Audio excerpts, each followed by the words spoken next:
Welcome to the Surrey Experience.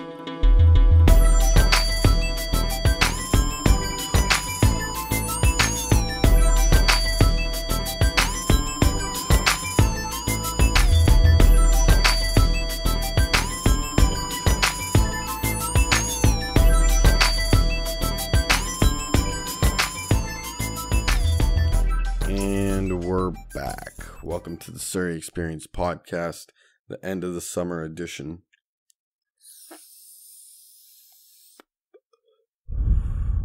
More like the So High edition. I bought this little vaporizer pen thing from my buddy's weed dispensary.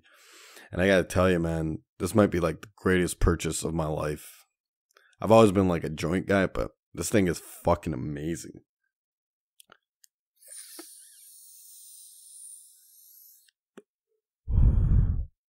It looks like a pen like a businessman would keep in his front pocket of his blazer.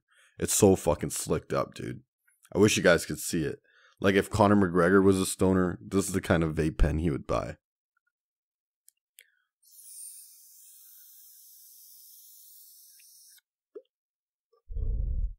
It's like tailor-made for like the productive stoner because you can hit it like anywhere, anytime, and it doesn't even leave like an odor. What the fuck's this thing called? Hold on one second. Yeah, it's called Flight, and it's fucking awesome, dude. I'll post a picture of it on my Instagram, Snapchat.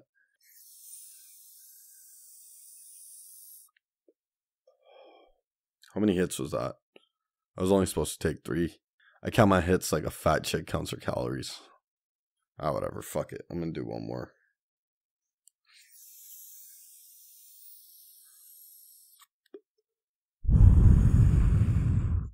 I just blew that one into the mic. Hey, how many years till I can like blow smoke into the mic and it like comes out of your headphone slot or something? I guarantee that will be possible one day, right? Has to. And when they look back at the records, they'll be like, whoa, this like Canadian philosopher named the Surrey Experience predicted this in 2017. He must have been like a fucking genius or something. He must have been related to Tesla. Okay, I think I'm high enough, but I'm going to just put this thing down. So how you guys doing, huh? Hope you guys are feeling as good as I am right now. And if you're not, I hope you do eventually. Aww. I hate when chicks do that, right? Anytime there's like some sentimental shit happening, they always got to come in with that. Aww. They do it at like the worst fucking time too. Like your buddy's going to India for a couple months and you tell him you're going to miss him. Oh, that's so sweet. It's like, sweetheart, with all due respect, can you please shut the hell up? You're ruining the fucking moment. Ladies, if two men are saying nice things to each other, don't say that, aw shit, alright? Unless you're like in a fucking movie. Alright, I don't know what the fuck I'm talking about. Which is a common theme if you're new to my podcast. But yeah, man, the summer's officially over. And I gotta tell you, man, these last couple weeks have just been a fucking shit show. Like, just a complete gong show, man. Like, liver damaging gong show. My cousin just got married last weekend. And it was like fucking alcohol poisoning, man. I got shit-faced like the Sunday, the Monday. Think I chilled Tuesday. Then we got shit-faced Wednesday. Chilled Thursday. Got shit-faced Friday. And then like annihilated drunk on Saturday. The guy's fucking reception lasted till 4 a.m. It's like, dude, what the fuck, man? Clubs in Vegas don't even stay open that late. Dude, they were playing that fucking Sidhu Moosewala song. You know that fucking song? So High? Dude, they probably played that song like a million fucking times. And I gotta tell you, man, that might be the fucking greatest song I've ever heard in my life. I fucking love that song, dude. That's my jam right now. Punjabi music's just been like on fire, dude. Just been a hit after hit after hit. I was thinking about that at the party. Like, you know what you never see in Punjabi music? Like, you never see like a fucking band, you know? Like a AC/DC. Or like a Guns N' Roses, you know? Or even like a fucking boy band. Like, how come there's no like Punjabi Backstreet Boys? You ever think about that? Everyone's always like a fucking solo artist, you know? And there's no like Punjabi girl group either. Like the Punjabi Destiny's Child. Could you imagine, dude? Brown girls in a band? How long would that last? That group would split up in like the fucking first 30 seconds. Even if you got like the greatest manager in the world, they still couldn't make that shit work. That would be an awesome reality show, though. Could you imagine? You get like 4 hot brown girls and you put them in a girl group, right? then you give them like a hit song and just sit back and watch all hell break loose. I'd watch it, you know? They should do like a brown girl group, right? Like the Punjabi Spice Girls or something. Call them the Rice Girls. I don't know, man. But I had a great time at the wedding. Fucking awesome party. As soon as the camera guys went home, I started ripping up the dance floor. And by ripping up the dance floor, I mean like standing on the dance floor and putting one hand in the air.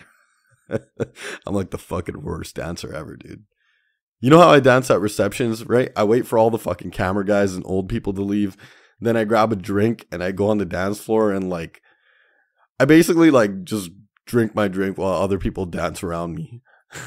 Occasionally I'll like fucking sing a lyric or something, right? Just to fucking fit in.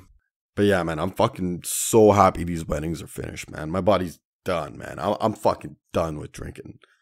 No more, dude. I got one more party left at the end of the month, and then I'm quitting drinking for like, I'm going to try to go 6 weeks. It's going to be like Mission Impossible, but I have a strategy. I'm going to take steroids.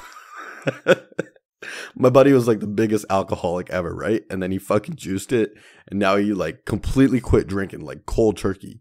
He's like helping old ladies cross the street. The fucking guy went home at 11 p.m. at the reception. Dude, I was there till fucking 4 in the morning, dude. I want to be like that guy. He's like biking along the seawall the next day. I don't know, dude. I need to do something, man. These fucking parties never end.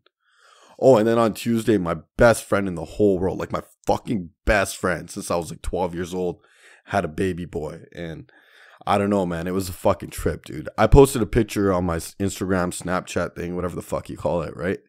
Fucking kid's just freaking adorable, dude. I went to the hospital to see him, right? And I totally jaloused it, right? Like, I wasn't emotionally ready for that moment, right? So I go there, and I'm sitting in the fucking hospital room, and they fucking, like, they put the baby on my, like, on my laps, right? And I swear to God, I started fucking tearing up, dude. Like, tears of joy, but still, like, watery eyes, and, like, I started sobbing, right? And all, like, my fucking nose is running. And I was like trying to think like, yo, think of something funny, right? And I just couldn't keep it in.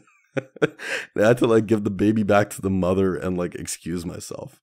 It was hands down the most embarrassing moment of my life, dude. I'll fucking never get over that. I had to go to the bathroom and like fucking wipe my tears with a tissue like a fucking Janani, dude. You guys will understand, man. I used to be like the baddest. And now I'm like tearing up because my best friend had a baby. I don't know what the fuck's happening to me, man. Being a grown-up blows. I had to like check myself in the bathroom. Like I had to look in the mirror and like give myself a pep talk. Like, you better suppress your emotions, go out there and hold that fucking baby, all right? Hold that baby like it doesn't mean a goddamn thing to you. It was at that moment, like wiping my tears in the bathroom, that I decided, fuck it, I'm gonna roid it, dude. I need to toughen the fuck up. That was like the final nail in the coffin. Yeah, so I went back in the fucking hospital room, right? And I held the baby, and I managed to keep it together, right? And luckily, none of the boys were there, or I would have never heard the end of it, dude. They would have, like, made a meme out of my face, like the crying Jordan meme. I don't know what the fuck happened there, dude. I can't even remember the last time I cried. This is me trying to, like, make myself feel better. Is that normal, or should I, like, fucking go see a doctor or something? You know what? Maybe I should check, like, a WebMD. Hold on 1 second. All right, let's see. Is it normal for a man to cry when his best friend has a baby? All right, let's see. 6 things to do when your best friend has a baby. Okay, let's check this out. Flood her with food. Give her a guilt-free zone. Take a chore off her hands. Plan a girls' day for the future. Why are all these articles geared toward chicks? You know, like, what about me? All right, let me try a different one. Okay, why men cry, what it means when guys cry. When is it okay for a man to cry? The art of manliness. Okay, let's check this one out. Hopefully there's something about becoming an uncle in here. All right, when it's okay for a man to cry. Number 1, the death of a loved one. Okay, that makes sense. Number 2, the death of your beloved pet. When you first see the new life you and your wife created. That's so gay. When you propose to the love of your life and she says yes at the altar as you get married. I've never seen a brown dude cry when he's about to get married. When your beloved car or truck, especially your first one, gets totaled. Visiting sites that pay tribute to those who laid down their lives. While watching any of the following movies. Shawshank Redemption. Who the fuck would cry after that? Describing a spiritual experience. Fuck, dude. Nothing about a baby? This is some bullshit. Fucking Google. Good for nothing. I was hoping I'd be able to keep some of my dignity there. Fuck, man. That was so embarrassing, dude. I even texted my buddy in the morning like, hey, bro, I'm sorry about the other day. I don't know what happened to me. I don't know why I did that, right? Yeah, he never texted me back. I can't believe I fucking teared up, dude. Fucking embarrassment, dude. I wish I had a time machine or something. I don't know. I don't know what the fuck's happening to me, dude. I need to get my shit together here. You're getting soft, Ben. Man the fuck up. All right, no more tears, all right? No more tears for the next 10 years. I'm not going to fucking cry for the next 10 years, all right? I promise you that. All right, let's change the topic here, huh? What else has been going on? Hey, did you guys see my little Jagmeet Singh racist heckler rant thing on Facebook? I don't know if you guys saw it because I only posted on Facebook. It was the first time I spoke about something and like I didn't get a bunch of shit for it, which, you know, very fucking surprising. But yeah, man, this fucking Jagmeet Singh guy, man. I haven't been this excited about a politician since Ron Paul. Dude, I was reading this fucking article where Jagmeet Singh's like, he's saying he wants to legalize all drugs, which, you know, the fucking balls of that, man. That's when I knew this guy wasn't fucking around. Hold on, let me see if I can pull up that article. 1 second. Jagmeet Singh. Attacks on Jagmeet Singh's Sikh faith. Outrageous in most of Canada, but seen as fair game in Quebec. People from Quebec are fucking assholes, dude. Hold on 1 second. Jagmeet Singh drugs. Okay, here it is. Yeah, this is the article, dude. Jagmeet Singh says he supports the decriminalization of all drugs. I would call for the immediate decriminalization of all personal possession offenses when it comes to drugs, period. NDP leadership hopeful Jagmeet Singh said in a debate on Sunday that as leader, he would call for the why can't I ever say that word? Decriminalization of drugs in response to Canada's current overdose crisis. This does not sound to me like a criminal justice problem. This sounds to me like a social justice problem and a healthcare problem, Singh said. I would call for the immediate decriminalization of all personal possession offenses when it comes to drugs, period. Yeah, dude, that takes balls, man. You know how many people are gonna like fucking go after him for this? But he's fucking right, dude. Jagmeet Singh showed the kind of political bravery urgently needed, Dr. Hakik Varani said. I don't know what the fuck that is, but Canada's current overdose crisis is killing thousands across the country every year, with the infamously potent drug fentanyl causing much of the destruction. Death tolls in places like British Columbia, where an official emergency was declared in 2016 due to overdose deaths, continue to rise. Yeah, there would be like no more. This is what I've been saying, dude. There would be no more fucking fentanyl overdoses if you just fucking legalize everything, you know? That takes balls for the guy to say that, man. That's like a bold statement. A lot of people are going to attack him, but I don't know, man. This proves Jagmeet Singh ain't your average politician, dude. This guy's something special, man. He's like the one, you know? Oh, speaking of the one, did you guys watch Arjun Bhullar's UFC debut? Arjun Bhullar fighting out of Surrey, British Columbia. I know he's from Richmond, but let's be real. If you're brown and you're from like this neck of the woods, then you're from Surrey. I'm just fucking around. But yeah, he fucking killed it, man. I even laid a little money down on him. He was a bit of a favorite, but I still put some money on him and he came through for me, dude. The guy's a fucking beast, dude. He looked good too, man. For his first UFC fight, like, it's a lot of pressure, man. You know? And he looked on point. His wrestling was on point. He even fucking dropped a guy. I think it was in the second round. Maybe it was in the first. I can't remember. But yeah, he won that fight with relative ease, dude. I'm telling you, outside of like the top 5 UFC heavyweights right now, I think Arjun would beat any of them, dude. And he's only 7-0. He's only had 7 fucking fights, dude. He's only going to get better from now on. So I don't know, man. I'm fucking pumped for the guy, dude. The most important discipline in MMA is wrestling. And this guy's like an Olympic caliber wrestler. So he's going to do damage in the UFC heavyweight division, man. I can't fucking wait. I'm going to his next fight live no matter what. He should come out to like Sidhu Moosewala so high. How badass would that be? Jinder Mahal was supposed to be in his corner too, but I don't think he made it for some reason. I don't know. Dude, if I ever fucking like make it big, if I ever like fucking become like a multi-millionaire, I'm going to hire Jinder Mahal and fucking Arjun Bhullar as my personal security. How badass would that be, dude? I bet you no one would make fun of me tearing up then, huh? Would they? I'm just fucking around, but yeah, Arjun Bhullar, like in an interview, said he wanted to walk out with like a turban, right, to his fight, but the UFC wouldn't let him. You know, just like I don't know, I don't fucking get it. But what else did I want to talk about? Oh, I finally watched Game of Thrones season finale. If you haven't caught up yet, spoiler alert. I'll give you like fucking 5 seconds to turn this off because I'm about to talk about it right now. 5, 4, 3, 2.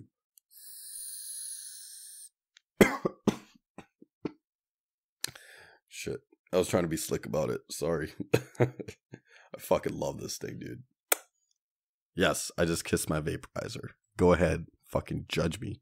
But yeah, so I'm watching Game of Thrones. Spoiler alert, if you haven't seen the fucking finale, turn this shit off, right? So I'm watching fucking Game of Thrones, and the fucking whole episode, right? The season finale is like, it's about like how Jon Snow and Khaleesi are related, right? And at the end of the episode, they start banging each other, right? And I was so fucking confused. So I had to call one of my buddies who's like super into this nerdy shit, right? He like read all the Game of Thrones books and all that shit, right? So I thought Khaleesi and like Jon Snow were brother sister, but my buddy's like, no, Khaleesi and Jon Snow's biological father are brother and sister. You know? Then I was like, so what you're telling me is Jon Snow just fucked his bua? And then, like, my buddy's, like, trying to defend him. He's like, no, Jon Snow didn't know it was his pua. It's like, dude, I didn't meet my pua until I was 15 years old, all right? And the second I fucking saw her, I knew she was my pua. And the fucked up thing is, like, I guarantee so many fucking perverts were, like, turned on by that scene, you know? The fuck is wrong with people? Other than the guy banging his pua, I thought the finale was pretty good. But, yeah. I also started watching season 3 of Narcos, which was, like the best season in my opinion. It's about the Cartel de Cali. Pacho. Fucking wicked show, man. Highly recommend it. Was there anything else I wanted to talk about? Oh, a lot of people are asking me about the t-shirts. I'm working on it. I think I should have them like any day now. Yeah, so I was originally gonna like sell them and then give the money to charity, but I decided to just give them away for free. So if I hook you up with a free shirt, just help like an old lady carry your groceries or something. All right. So yeah, if you want a t-shirt, just email me at thesurreyexperience@gmail.com and I'll hook you guys up. Having said that, let's get to the questions for the week. I haven't fucking opened this email account and I can't even remember the last time. I think it's been like probably since the last time I did an episode. Okay, let's see. Shit, this email really piled up.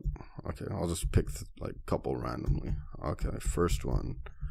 Doja. Hey, I just wanted to say that you have a dope ass podcast and for you to keep that shit up. Thank you. Your voice is so sexy, by the way, but not to mention your laugh. Wait a second. Is this a fucking dude?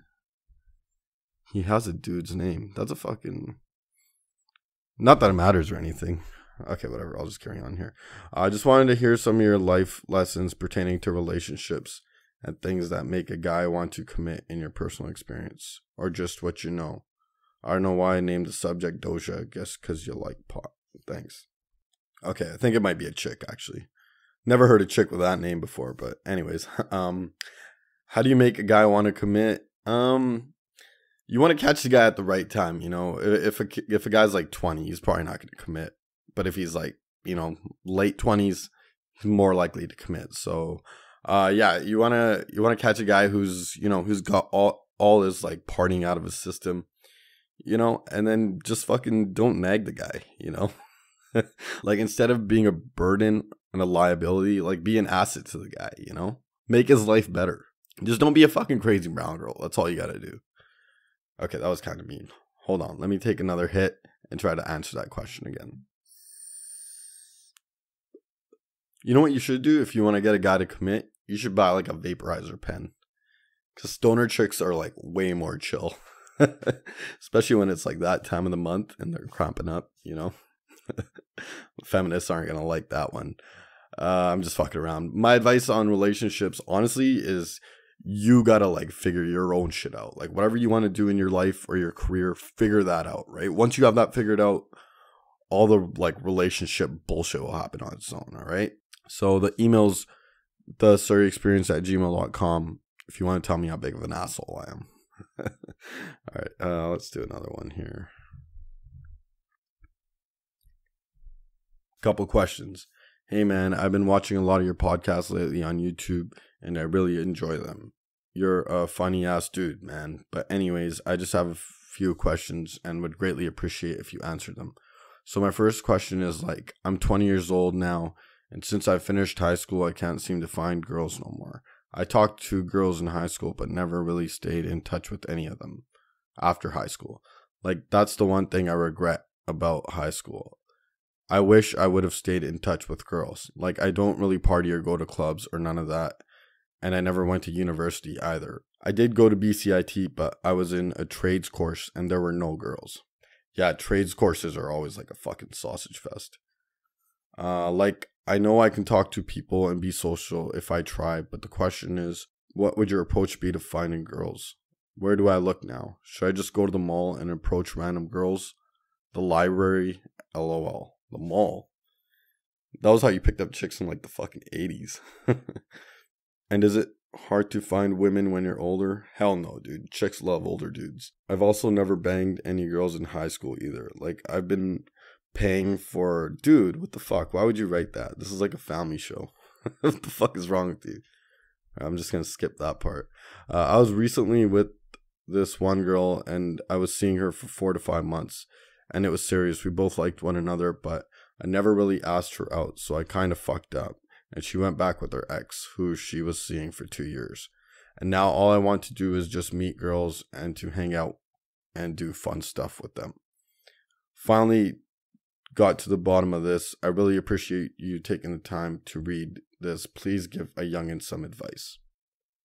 All right, listen, dude. Here's your problem. Your main problem is you're lacking confidence, man. And you're like scared of rejection, you know? So my advice would be start hitting the gym, man. You got to puff your chest out a bit more, you know? Go buy some fucking nice clothes. It's 2017, dude. Girls have never been more promiscuous in like human history, you know? If you don't go to like bars and shit like that, then, you know, use those online dating websites like Tinder or the other ones, you know? There's no way a young brown man, hold on, is this kid brown? Yeah, he's brown.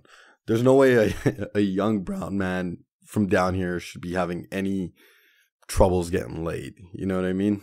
And fuck the girls from your high school, dude. You know how many fucking broads are out in the world there? Go broaden your horizons, dude. Listen, this is what I would do if I was you. I would hit the gym for a month, right? Like properly diet, all that shit. And then go on a trip with a couple of your boys, right? Like go to the States or something and meet some new girls, you know? They'll find you interesting. Oh, and here's another thing you're not doing enough. Like, you're 20, I get it, you know, you don't have too much confidence in yourself because, you know, you're 20 years old. You probably haven't accomplished too much, you know. Who the fuck has at that age? But you know what you got to start doing is you got to start bullshitting a little more. You know what I mean?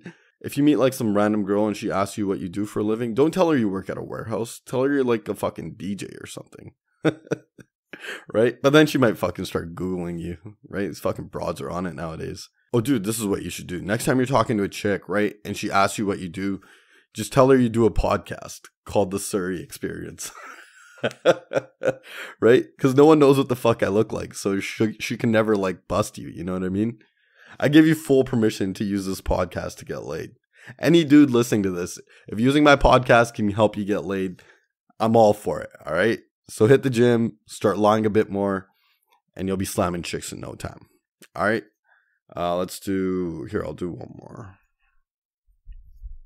Short interview. Okay. Hey, my name's, I won't say his name. And I, alongside some friends, have submitted a web series idea to Tell Us Story High project. And we are wondering if we could have the opportunity to come on to the Surrey Experience podcast to speak about it. Fuck, I really need to like go through these before I read them on air. The concept of our web series is based on a story about two South Asians residing in Metro Vancouver, and they are navigating the dating world in the year 2036. The series is being pitched with a cast of all South Asians and will take place in Surrey, Vancouver. In order to get the series produced, TELUS is offering $10,000 to the top 30 ideas through a voting system that runs from September 18th to the 22nd. I've been an avid listener of your podcast and actually learned about Amrita Litt's Chasing Kismet through the interview you had with her. If this is something that could be facilitated within the week, please let me know. Thanks. And then he left his number. Oh, fuck, dude. I deleted my email off my phone because I was just getting way too many people emailing me, and it was like fucking giving me anxiety, right? So I took the Surrey Experience email off my phone, and yeah, this is the first time I looked at it in weeks. So fuck, man, I wish I looked at this earlier. I'm gonna be swamped for the next couple of weeks too. But you don't need me, dude. You don't need me or my fucking 20 listeners to win this shit, all right? You got this, dude. Dating in 2036, especially like South Asian feel to it, that's a great concept. You're going to win this shit, dude. 100%. I believe in you, all right? But if you send me the link, I'll repost it on my Facebook or something. Facebook message me because I get notifications for that. I only check my email when I'm like about to record. Here, I'll go vote for you right now. Hold on one second. How do I do this? Okay. Tell us story hive. Okay. Is this it? It's your turn to help choose the next 30 web series. Okay. All right. How do I find yours? There's like a bunch of them here. Is there like a search bar or something? Okay. Search project and creators. What's his name? I guess I could say his name. Samit Kumar. Okay. Let's see. Samit Kumar. Oh, handsome bastard. Okay, so it's called Luxme. Oh, okay, and there's like a trailer. Okay, let's see. Vote. Cast up to 5 votes per day on... Okay, vote now. Well done. Your vote was successful. Okay, yeah, so anyone listening to this, if you want to support this dude, if you go to TELUS Story Hive and search Samit Kumar, there's like a little trailer that pops up for his like short story or whatever. Yeah, so if you want to check it out, watch the trailer. If you like it, vote for him. All right, if you want to, just putting it out there. And yeah, if you send me that link, I'll reshare it or repost it or whatever the fuck you call it. All right, good luck, bro. I'm rooting for you. You fucking got this shit, dude. Okay, should I do one more? These fucking emails really piled up here. I should read them before I do them, you know. I really need to get a fucking assistant or something. Whatever, I'll just save them for next week. So yeah, that's going to do it for the podcast. I hope you guys all enjoyed it. I probably shouldn't have told you guys about me tearing up like that in retrospect. But what are you going to do? I still can't believe I did that, man. I'll fucking never get over it. Man the fuck up, Indy. You're a fucking animal, dude. You're a fucking animal. Get your shit together. All right, I'm going to go like drink a protein shake or something. I'll talk to you guys in a week or two.